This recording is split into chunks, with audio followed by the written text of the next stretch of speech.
Ever feel like you need a map and compass to navigate all the talk about gender and education these days? Hmm. I mean, it's one of those topics everyone's got an opinion on, but when you really try to pin down the facts, it gets kind of slippery. Yeah, for sure. And that's what we're diving into today, this whole intersection of gender theory, educational policy, like what's actually happening in schools, and then the big one, civil rights law. We're Absolutely. going deep, but buckle up, because we're headed straight into some controversial territory with, well, a figure who's no stranger to controversy, Candace Jackson. Right, Candace Jackson. Now, for those who might not immediately recognize the name, she's a lawyer who served as the Deputy Assistant Secretary for Civil Rights at the Department of Education Wow. under the Trump administration. Okay, so we're talking like the heart of where these policies are made. Exactly, and she did not shy away from making waves during her time there. And that's putting it mildly. I mean, her stance on things like Title IX and affirmative action even drew some pretty sharp criticism from outlets like,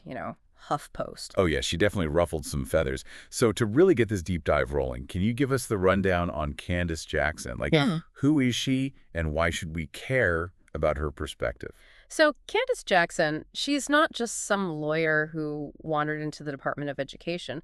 She's got this deep background in education policy, and she's been a vocal advocate for, well, let's just say a particular view of civil rights. Okay, a particular view, meaning, Well, it's rooted in this idea that, and this is a direct quote from one of her interviews, the original vision of the civil rights movement has been distorted. distorted how? She argues that instead of focusing on equality of opportunity for all, regardless of race or other characteristics, we've shifted towards this focus on group identity and achieving equality of outcome.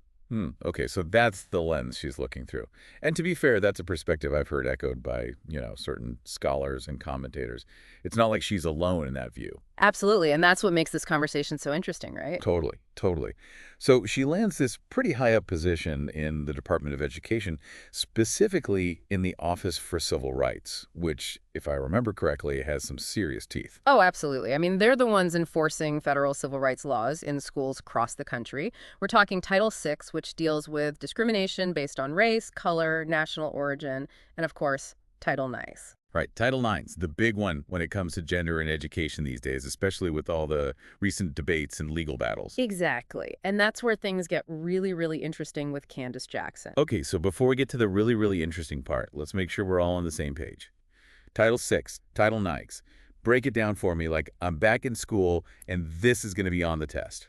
All right, pop quiz time. So, Title VI, think of it as the OG, the original protector against discrimination in education. It says no one can be treated unfairly because of their race, color, or national origin, which basically means where your family's from. Okay, that makes sense.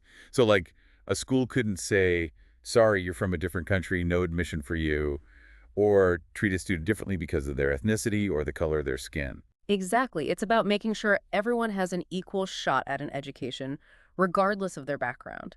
Now, Title IX acts as kind of like its sibling, but it tackles a different beast, discrimination based on sex. And this one's been in the headlines a lot lately. For a good reason.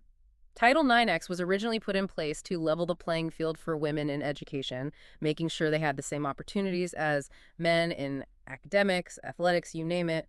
But as you can imagine, the way we understand and talk about sex and gender has, evolved over the years. That's putting it mildly. It's like we went from black and white to this whole spectrum of colors and haven't quite figured out how to define them all yet. A perfect way to put it. And that's where Candace Jackson comes in with her, let's say, pointed perspective. Because she sees this evolution, this shift in how we understand gender, as a direct clash with the original intent of Title IX. Exactly. And she doesn't mince words about it. And she's got some pretty strong opinions about how this clash is playing out in schools across the country. Yeah, and she uses this phrase, what was it? Oh, yeah, she calls it a collision of rights. Basically, she argues that trying to apply Title IX, which was written with biological sex in mind, to situations involving gender identity creates this whole mess of legal and ethical dilemmas. Okay, so less of a legal framework, more like a legal earthquake zone. Pretty much. And she gives some really concrete examples of how this plays out in the real world, like with bathrooms, for example. Bathrooms always seem to be at the heart of this debate. It's a classic example. I mean, Title IX in its original form was all about making sure schools provided equal facilities for boys and girls, separate but equal, if you will. Which, back in the day, was considered progress, Yeah. right? Equal access, even if it was segregated. Exactly. But now, fast forward a few decades, and you have transgender students who might identify as a different gender than the one they were assigned at birth. So then the question becomes, which bathroom should they use? And how do you balance their rights with the rights of other students who might feel uncomfortable or unsafe sharing a bathroom with someone who doesn't share their biological sex? It's a minefield, and it's not just bathrooms, right? We're seeing similar debates around locker rooms, sports teams, even pronouns. It's like everything's up for grabs.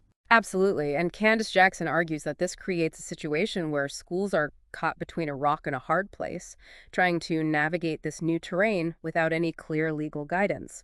And she believes that this ambiguity, this lack of clear boundaries, ultimately undermines the original intent of Title IX, which was to ensure equal opportunities based on sex, not necessarily gender identity. It's like trying to solve a 21st century problem with a 20th century rulebook. Exactly. And to make matters even more complicated, Jackson argues that this whole debate has been further muddied by what she calls ideological capture in education. It's a term she uses a lot. Ideological capture.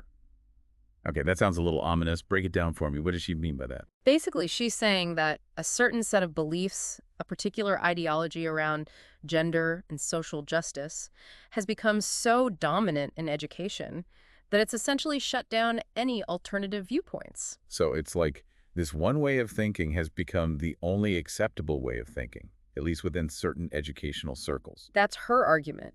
And she sees this as a direct threat to free speech and academic freedom. Which ironically are supposed to be cornerstones of a good education, right? The free to think critically, to question assumptions, to consider different perspectives. Exactly. And she argues that this kind of ideological capture creates a climate of fear and self-censorship, where teachers are afraid to say the wrong thing, to express an unpopular opinion for fear of being labeled as transphobic or discriminatory. Which, let's be honest, can be a career killer, especially in academia. Oh, absolutely. And so she sees this as creating a chilling effect on open discourse, which she believes ultimately harms everyone, students and educators alike.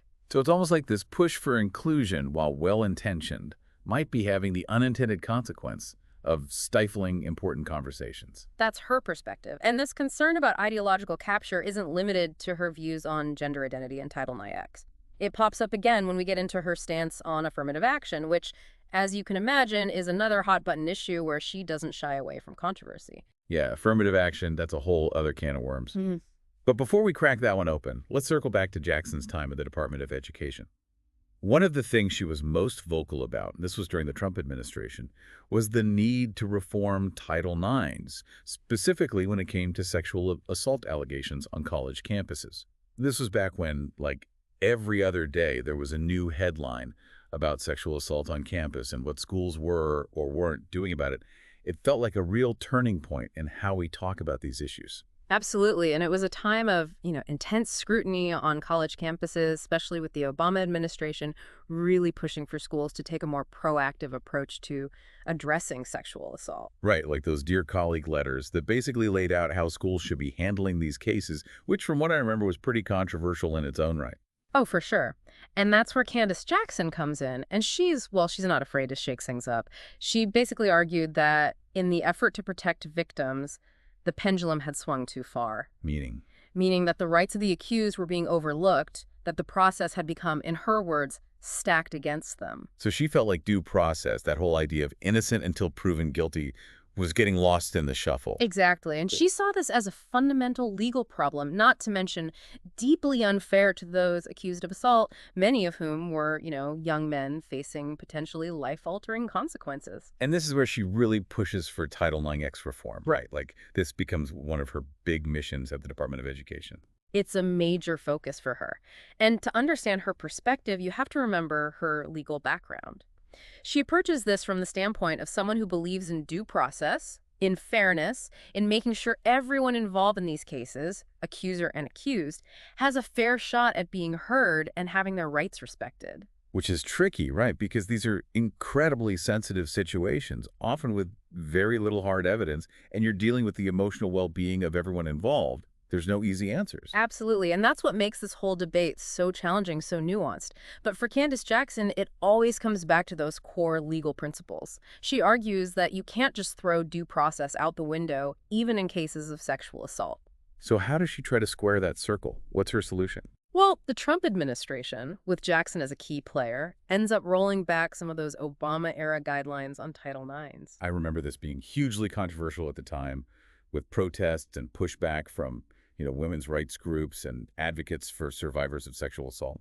It was a major policy shift, no doubt, and it really highlighted this fundamental tension between, on the one hand, wanting to support survivors and make it easier for them to come forward, and on the other hand, ensuring that those accused of assault have a fair chance to defend themselves. And Candace Jackson, she lands firmly on the side of due process. For her, it's about making sure the system isn't biased against either party, that it's truly fair and impartial. Right. And she sees this emphasis on due process as essential to the integrity of the legal system as a whole.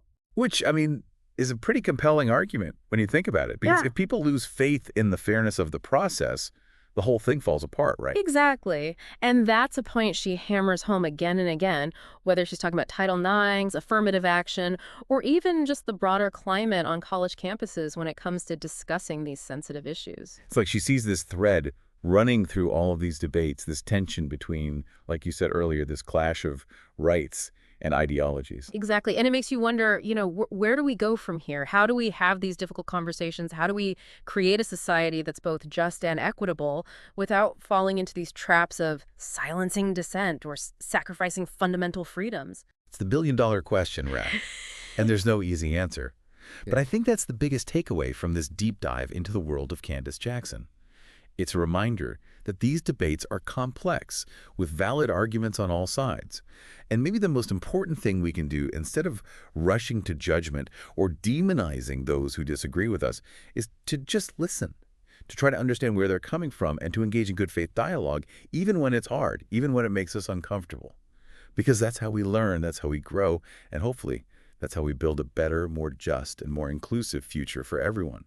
Well said. I couldn't agree more. Sometimes the most important conversations are the ones that make us squirm a little, the ones that challenge our assumptions and force us to really think critically about what we believe and why we believe it. Couldn't have said it better myself. So, to our listeners, keep those conversations going, even when they're tough. Challenge each other, learn from each other, and let's keep striving for that better future together. Thanks for joining us for this deep dive, and we'll catch you next time.